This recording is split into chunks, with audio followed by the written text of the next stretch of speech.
Hello, everyone. We actually have a dual person presentation and we have an hour of qualitative research. So I'm excited personally for Anne's talk after. So my name is Justin Bullock. I am a first year nephrology fellow. And I'm Mohini Dasari. I go by Mo. I'm a general surgeon. I trained at UW for residency. And we are going to present some work that we've been doing together this year, a qualitative study entitled, "If I Won't Be Myself, Who Will? Leveraging Identity Safety to Improve Subspecialty Training." And we'll be referring to each other during this talk as Justin and Mo. Okay, let's get on in. If I can forward my slides.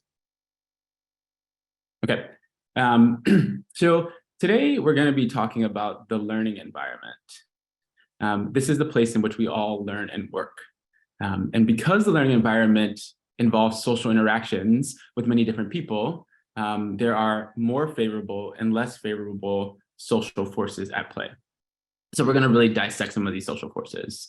So we have three main objectives. First, we're going to talk about identity threats. We'll define what that means and how they impact medical trainees. Second, we'll introduce a methodology called duoethnography, which we believe is a very useful methodology, in particular to study subspecialty training culture. And finally, we'll introduce something called identity safety and how that can inform inclusion efforts in medicine.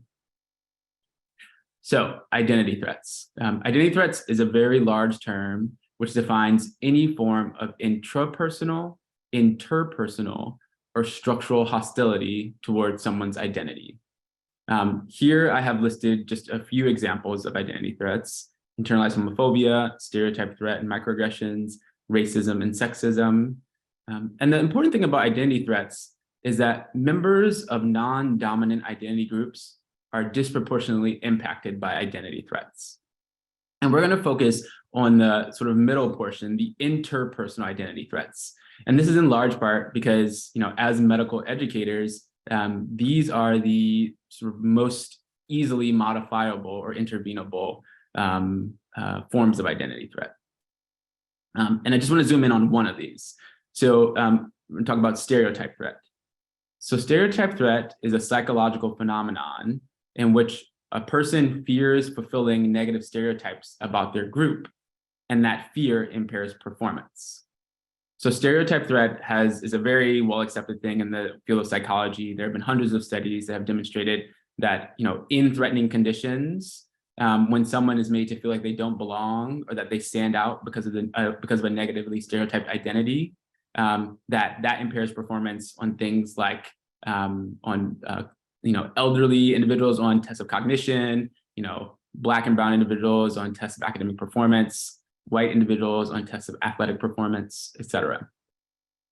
And stereotype threat is thought to both be cognitively sort of harmful, increases individuals' cognitive load, as well as has physiologic impacts, so causes changes in cortisol secretion on the people who are affected.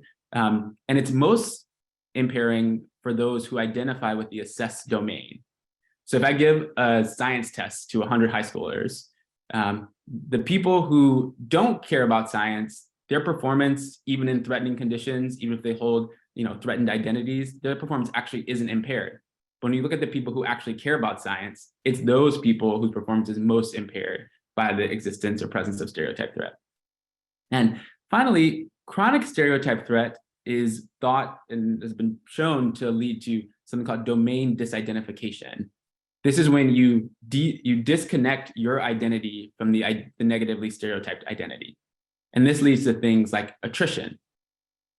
And we would argue that in particular, in our division and at our institution at UW, a place with expressed desire to increase its diversity and to retain individuals, the takeaway point is that we must attend to identity threats if we want to reduce attrition of those people who we've successfully recruited to our institutions.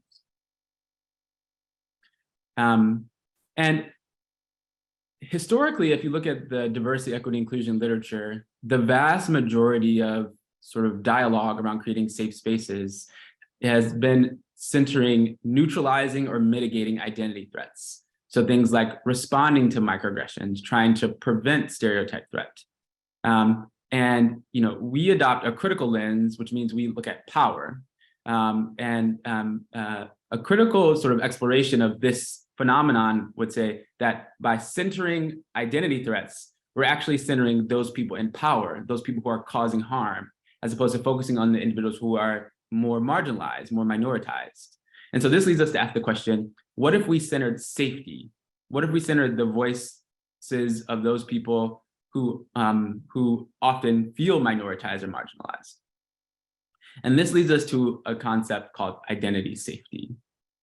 So identity safety is a state, and this is a paper that we recently submitted that's we just got revisions for. Identity safety represents a state of freedom to be, where an individual can exist as their authentic self without worrying about other people's perceptions of their identities. And in contrast, in states of identity threat, like stereotype threat and microaggressions, people are actually become very self-conscious of their different identities and don't feel this freedom to be. What does identity safety look like? We describe identity safety as having three main pillars: agency to serve, upholding personhood, and belonging. And here I'll give a shout out to Anne, who helped give me some language, some naming to sort of name these terms. So first, agency to serve represents times that so in this initial study, we essentially did a qualitative grounded theory study where we interviewed medical students about their identity salient interactions, their favorable and unfavorable interactions. And every single learner, regardless of their identity, had specific times where they productively leveraged their identity to help patients. The sort of most basic form of this, or one very common form, is language concordance. When someone draws upon a language that they speak, that a patient also speaks, if they're not sort of primarily English speaking. And in this process of productively leveraging their identity, they both create safety for the patient, who feels sort of very sort of protected and seen, and oftentimes will align with the learner because of the shared identity. So it creates safety for the patient, but it also creates safety for the learner as they see the value that this identity holds. Next, upholding personhood refers to times where other people make learners feel seen in their multiple identities, but not minimize or tokenize their identities.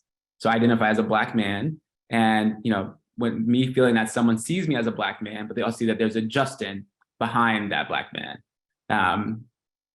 while still holding that I am Black. And finally, belonging is when individuals feel a sense of community with people who have either visible or invisible identities, and feel like they belong. Feel, I guess I define it with itself. Feel like they are meaningfully connected to, and share experiences and culture with individuals. So now taking identity safety to the study that we're going to talk about for the rest of our talk, which shares the name of this bigger talk, If I Won't Be Myself, Who Will? A dual ethnographic exploration of identity safety in fellowship training. So duo ethnography, if you're not in the qualitative world, I assume you have not heard of this methodology. An ethnography is a study of culture. We were very interested in studying the culture of fellowship training. And duo ethnography represents two individuals who self-reflexively study their own lived experience as a means to understand culture. And the thought behind duo ethnography is the interaction between two people is polyvocal, that as you do duo ethnography, the goal is not to create a uniform voice where, Mo and I, where it's always we. There's times where there's Justin, there's Mo, and there's us.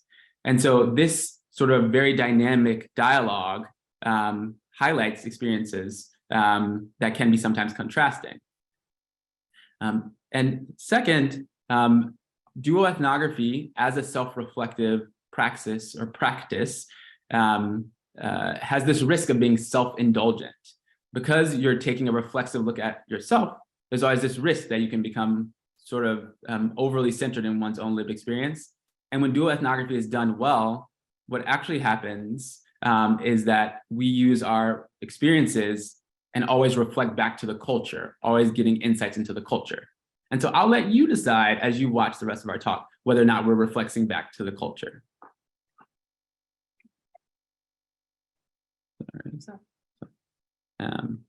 Okay, sorry, slide here.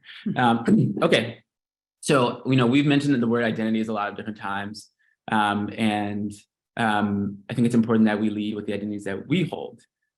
We are doing a study of medical training, and we must acknowledge that we are physicians, that there are many different members of the healthcare teams, and as physicians, we actually sit quite arguably on top of the power hierarchy in medicine. And that in dual ethnography and in critical research, one's identities are not viewed as biases, they're actually assets. They're the lens through which you view the work. I, Justin, also identify as a Black individual, as a gay man, and I have bipolar disorder. I identify as living with a serious mental illness, which I view as all my more marginalized or minoritized identities. I mentioned I identify as a man. I am US born, and I feel I have substantial academic capital from the institutions that I've attended. And those are all privileges, which help me in the learning environment. And I identify as an Indian American woman, as a mother, as a straight woman. And in terms of privilege, I have positions of privilege in that I fortunately had a financially stable upbringing, and I'm also not an underrepresented minority in medicine.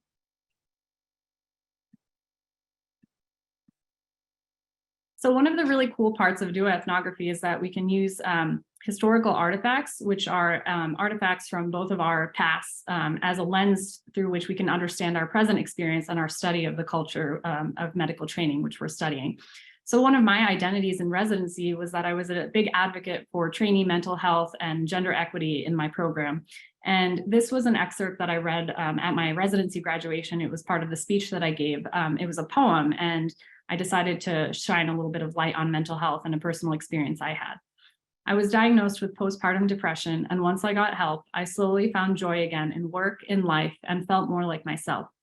It takes kindness and empathy, not just hard work and determination, to keep everyone here. And I think this topic of mental health was something that Mo and I connected on very early.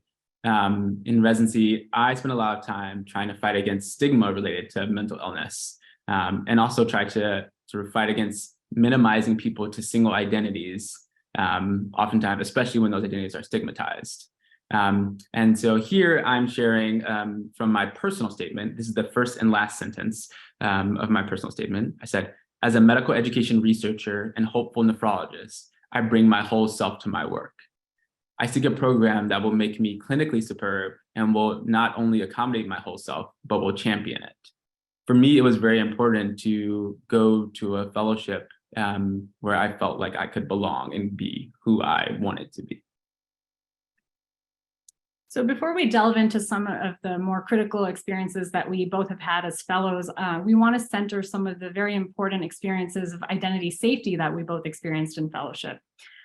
So when I started fellowship, when I started transplant surgery fellowship, my program director sent an email out to all the surgical attendings letting everyone know that I was left-handed. And this really made me feel seen. It upheld my personhood as a left-handed trainee because it showed that people were taking intentional effort to pay attention to my learning needs.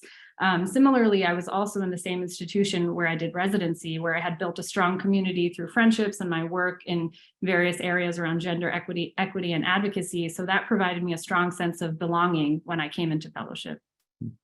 And the two examples that I'll share first are, I have been very fortunate to have a number of members of our division who shared their journey or struggle with mental illness with me. And in so doing, that makes me feel a sense of belonging, and that people are upholding my person, that they see the Justin behind my mental illness.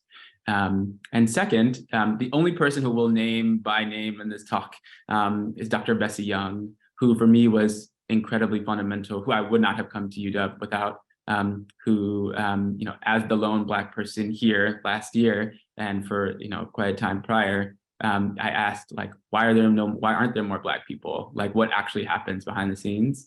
And so first, there's sort of this certainly belonging sense of community. And second, if you have not seen her graduation speech from this year, I demand that you go see it. She describes being one of only 3 Black students in her class at UW. And in her speech, she cites Dr. Martin Luther King Jr.'s quote, "The arc of the moral universe bends towards justice." But she says, despite the efforts of many people, there has not been a meaningful bend towards racial justice at UW. And for me, this acknowledging of the lack of safety paradoxically creates a sense of safety for me. And I think for many trainees. And I believe she got it. I was not in the house, but I've heard that she got a very large standing ovation from all the learners. So delving a little bit more into critiquing some of our experiences in fellowship and studying how that impacted the culture of our training. When I had my 6-month fellowship feedback meeting as a first-year fellow, I was told that all the surgical attendings unanimously felt that I was too much of a general surgeon and not thinking and acting enough like a transplant surgeon. And this puzzled me and also surprised me because I had come out of residency. I was a board certified general surgeon learning how to become a transplant surgeon, just as Justin comes out of internal medicine residency, learning how to become a nephrologist. We're not born out of residency being these subspecialists. And so when this was told to me, I was not able to receive any specific examples or examples of how patient care had been affected, I felt a major internal conflict. Was I not doing a good job? Or was I just not meant to be a transplant surgeon? And why? I was doing the surgeries, I was taking care of the patients. And so this all led to, a big question when we were discussing this experience, which is feedback like this part of professional identity formation? Is it salient to becoming a transplant surgeon or a nephrologist? Or is it forced assimilation? Is it feedback that's given to people who don't maybe necessarily fit the mold of what is traditionally thought of as one of those specialties? And this was one of the powers of doing this critical study and recording our voices and interactions throughout the year, was that I had someone to have these conversations with. That, I too got much of the same feedback that I was too much of a general internist, not enough of a nephrologist, that needed to teach the medical students, more nephrology instead of general medicine, et cetera. And the question becomes, does my behavior not fit or do I not fit? And there's also this sense of cognitive dissonance when the feedback that we're getting from attendings is different from that which we're getting from patients or from learners. So this is an epic chat. And for me, this is a very meaningful epic chat because a learner came out to me as trans in this epic chat, which had never happened to me before. But in the same chat, they also say, thanks for the teaching on bicarb. So somehow, with this learner, there was an interaction that clearly there was some sense of safety where they felt comfortable coming forward, and there was clearly some nephrology teaching that happened. So it raises this notion of does it have to be A or B? Can it be A and B? And again, as trainees, we always go back to the question of who do I owe my allegiance to? Is it to the people who determine my future, my supervisors? Is it to the learners that I'm trying to serve? Or is it to the patients that we're in medicine for? And this brings up a story that kind of brings this whole dialogue to a head for me. I was seeing a new consult. It was a Black man, and in his chart, it said over and over that he didn't take medications. So I saw him and was presenting to my attending. And as I presented, I said, I did some health coaching, and okay, now for the kidney disease. And as I made that statement, my attending sort of said quickly, they said, they don't need health coaching, they need a nephrologist. And immediately I felt this kick in my stomach, that I received this as an identity threat, especially because I, as a Black person, and as many Black people, I think would share this experience that our existence in medicine is often justified because we're supposed to make medicine more trusting, more trustworthy for patients. And here there was this conflict because I was getting feedback that I shouldn't do those things. And those are also things that I wanted to do. But somehow this feedback hit me a little bit differently than feedback that I received multiple times throughout the year. I was able to sort of keep it at a distance. And that's because the person who gave me this feedback had repeatedly throughout the year created a sense of identity safety. They made me feel belonging when I watched them take off the socks of a patient and discover a diabetic ulcer that I had missed. They had upheld my personhood and gave me agency to serve when they apologized that they worried that they might have been racist because they wanted to assign a gay Black patient to me. And then they asked me what I wanted. And so because of this underlying pre-existing identity safety, I was able to see this feedback differently. So we went to go see this patient, or we went to go see, well, first we spun their urine. This person who I thought had very kind of benign chronic kidney disease, and they had a very active urine sediment, which was very surprising to me. And so we went to go talk to the patient and we recommended a biopsy. And this person who previously had never taken any medications was willing to do a biopsy. And while I'll never know the counterfactual, I believe that the conversations that I had before, where I was just trying to care about him as a person, I believe that he felt that, and that informed his decision to be willing to do the biopsy. And so again, I think this point highlights a second time that it's not A or B. And I think what I realized in that moment was that I spent so much energy trying to be Justin, to be my authentic self, that at times that had come at the cost of becoming, that I was in some ways restricting myself from becoming a nephrologist. And I think when we exist in states of identity safety, we're in comparing identity safety to training, identity safety to be, training is a process of becoming. There's this inherent tension between the two. There are times in which people feel so unsafe to be that they can't become. So we're going to show you a clip from the very first recording that we did as part of this study. We did weekly recordings with each other where we talked about a variety of these topics, basically just what we were experiencing in fellowship and trying to understand the culture of the learning environment that we were both in. And this will highlight sort of that tension between being and becoming that Justin just spoke about. And Kate, can you give it a thumbs up if the audio is working when we... Or if it's loud enough, like to hear. I'm not gonna lie to you, like I think like many trainees, there's so many times that I consider quitting, it's either the exhaustion or being treated like shit by your attendings or not feeling like you're making a difference sometimes and like all those things. But what keeps me going is partially the good days are what keep me going, like the good interactions I have, like especially now that I've been doing the same thing for the last few months, just transplant, like I built some relationships with patients and families, and like seeing people do better and knowing that I directly help them it keeps me going. But then also, to be honest with you, sometimes it's just like, well, I've spent these many years doing this, like if I quit, like who am I going to be?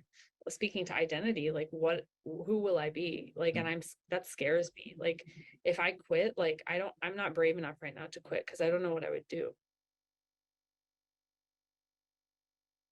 I'm not gonna lie to you. So I love transplant surgery, and coming into fellowship, I wanted to be a transplant surgeon and I wanted to continue being myself. Coming out of residency, I had a pretty strong sense of who I was and who I wanted to be as a surgeon, as an educator. And I think a lot of the things that I was gravitating towards the end of residency, advocating for gender equity, advocating for mental health access for trainees, are things that most departments and institutions are saying that they want. I wanted to be inclusive and befriend other specialties. I wanted to dispel that notion that, surgeons are gruff and egotistic and don't want to be nice to others, So my first month of fellowship, I made these transplant lanyards with little kidney and liver logos on them, and I handed them out to the nephrologists and the hepatologists and the nurses and the surgeons. And I was just trying to build team spirit. It was just something that mattered to me, and it made me feel good to see people wearing it. And similarly, it also made me feel a little bad and made me feel that maybe I didn't belong when I saw that none of my surgical attendings were wearing those lanyards. I wanted to be balanced too. Coming through residency and experiencing postpartum depression and the effect that had on my life, I came into fellowship really valuing mental health, both for myself and for my trainees. We have residents who rotate with us on our service. And so I wanted to model that it's okay and it's actually important to set boundaries and take care of oneself. I wanted to let residents who had a tough night on call go home and not be penalized for that. And similarly, if I had been doing cases for 2 or 3 days in a row and I hadn't been able to see my daughter or my husband, I wanted to be able to go home as long as something was covered by someone else and spend time with my daughter. And I wanted that to be okay. And I didn't want that to be seen as me being lazy or not, interested. And so, I really did not view the two as mutually exclusive. I thought it was possible to be the specialty that I wanted to be and to be myself.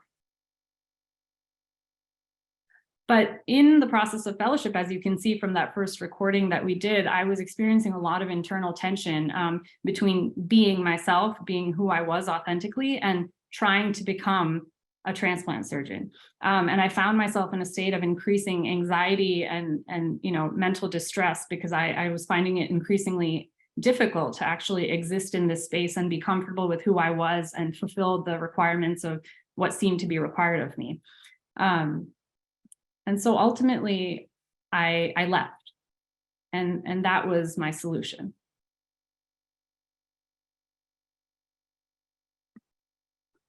And as we said, duoethnography is not meant to be centered just on us two. So this is not unique to me. This is just my story, but attrition is something that is happening all the time. We've lost several female surgical residents and trainees over the last few years, and a lot of them happen to be minorities. And if you look at the literature, you see that it's not just about recruitment. So yes, there are disparities in the transplant surgery workforce, and I'm sure in other subspecialty workforces in terms of women and underrepresented minorities. But then when you start to look at who is leaving, it's also generally those same people. There's a nice qualitative study here that I don't have time to get into, but I encourage you to look at it if you're interested. They interviewed a variety of women from different sorts of identities who left surgical training to see why they left. And oftentimes it's just because of the things that we're saying and seeing, is that they're not seen as whole people. Their needs are not seen, and their unique identities, whether that's motherhood or something else, are not really valued and made space for. So doing this project with Justin really helped ground my experience and validate what I was going through, because for the better half of this year, I just felt like I was inadequate, and it was just me who couldn't get through this. And some of you may be wondering, where do we go from here? I would argue that identity safety may be a path forward. It may give us insights to help understand some of these phenomena. We both believe that duoethnography is a research practice which has the potential to really promote identity safety. One of my major reasons of feeling safe this year is because of my weekly conversations with Mo, and our time to sort of process and reason through sort of what we were experiencing. And we believe that attending to identity safety may reduce trainee attrition. Yeah, this critical dialogue that we had every week and analyzing the experiences that we were going through was actually literally the process that helped me figure out that leaving fellowship was going to be what was the safest thing for me to do in terms of preserving my identity and myself. And we believe that attending to these 3 pillars of identity safety will be important areas to look at for programs that are looking at actually addressing trainee attrition. So one of our conclusions is that identity safety is not always one of professional identity certainty. In the video, I asked, if I leave, who will I be? And what I do know is that right now I may be in a period of professional transition, but I know that I'm a mother, I'm a surgeon, a wife, a writer, an advocate, and a friend. I'm being my authentic self, and I won't sacrifice that for my profession again. Thank you.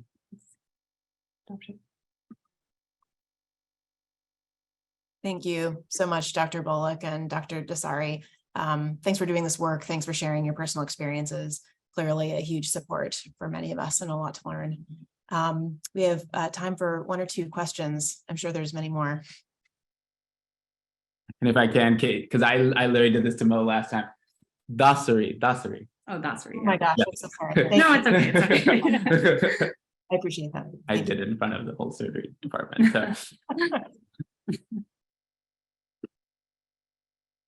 I'll just start. So Justin, thank you, and Mo, thank you for doing this work.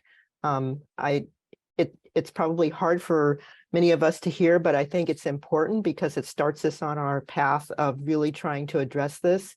And I'll just say that this morning we actually gave results of the EDI survey to the clinical chairs, which really touched upon the issue that people don't feel safe here at UW. There's a sense of not really belonging, and there are people who have thought about leaving and clearly have left because they don't feel safe. And I think that the idea of psychological safety and belonging is something that's so important and something that we need to address. And hopefully my office now, the Office of Healthcare Equity, can help to start to do that addressing by maybe bringing in some restorative justice processes to really start to build community, because I don't think we have that community yet, and we really need to build it. So thank you for your courage in presenting your work. I appreciate it. Thank you. And I also wanted to say thank you. That was so thoughtful and personal and compelling and moving and eye-opening in many ways. And the other theme that really jumped out to me was this theme of change and growth in identity, and how important that is, which I suspect resonates with a lot of us as being in an education learning environment, and really changes, I think, how I think about the process and the needs, and sort of empowers all of us, I think, to hopefully help make a difference in people's journeys. So thank you. Thank you. If I can, sorry, my alarm's up. But just one quick comment to that is something that I think has been really beautiful out of the identity safety work is that I think a lot of the dialogue in the past has been like, we need to recruit more Black people, so then we have Black people to mentor the Black people. And I think identity safety would say everyone can uphold each other's personhood, and that we all have a responsibility to create identity safety for the, minoritized, marginalized, majority, like we're all agents. Yeah, thanks. Leah. Justin, that was fantastic. And actually, I cried during some of it. So we clearly have a long way to go at UW, in the US, in the world. I do too, have a long way to go. And I'm just wondering, in our little cloistered team room, when we're starting with a new group of fellows, or what are some of the like hard things or things that we can do to improve identity safety in the team room, so, or on rounds outside the patient's room or inside the patient's room? Yeah. Okay, first then. Yeah. Okay. So the first thing is something from another paper that we worked on was we were sort of interested in understanding learners' sort of preferences for how they could feel most supported in the event of a microaggression. I'm of the belief that in medicine, even if we could theoretically train away all of the sort of microaggression interactions between like learners and faculty and learners, whatever, like patients won't necessarily have that. So I think it's kind of inevitable. And so one of the things that I like to do, and this sort of borne out from this study, was you start off and you say, I care a lot about creating safe environments. I know there are times where our identities might be called into play in unfavorable ways. And I want to know how you would feel most supported in the event of a microaggression. And like obviously we've done this together before, and I think one of the really powerful things are those moments when me as a fellow, if I start this conversation and then my attending shares something vulnerable about themselves, because that really sets the tone that like this isn't just one sort of person, this isn't just like the Black person on the side who like cares about this, but this is something that everyone on the team is involved in. So I think that's one sort of concrete action, and I can send the reference if you guys would like about that. Yeah. Well, thank you again, Dr. Bullock, Dasari. Clearly part of a broader conversation that will continue, and I'm really looking forward to seeing your work as you go forward.